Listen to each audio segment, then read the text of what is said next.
आपला पुढचा डबल डिस्काउंटचा प्रश्न असा आहे, एका दुकानदाराने एका वस्तूवर प्रथम 30% सूट दिली, त्यानंतर 20% किंमत वाढ केल्यास होणारा शेकडा नफा किंवा तोटा काढायचा. आता आपल्याला इथं दिलं नाही नफा झालाय का तोटा झालाय.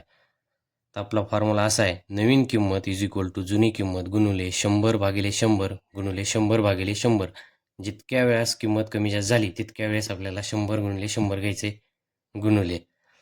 आता आपल्याकडे जुनी किंमत नवी किंमत काहीच नाही, आपल्याला काढायची आहे नवी किंमत. त्यामुळं आता जुनी किंमत आपण 100 समजायची, कारण सगळ्यात सोपं जातं 100 घेतल्यास. 100 गुणुले, तर 100 भागिले 100 पहिल्यांदा सूट दिली म्हणून 70 भागिले 100 गुणुले 120 100.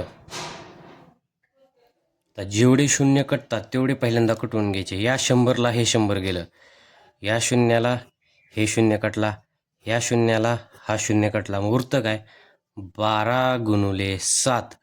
मग 12 सत्ती 84, हे एवढं उरतं आपल्याकडं.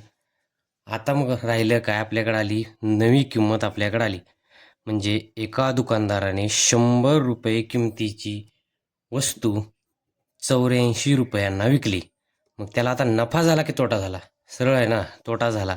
16% त्याला तोटा झाला. हे आपलं फायनल आन्सर असेल, पर्याय क्रमांक 3. धन्यवाद.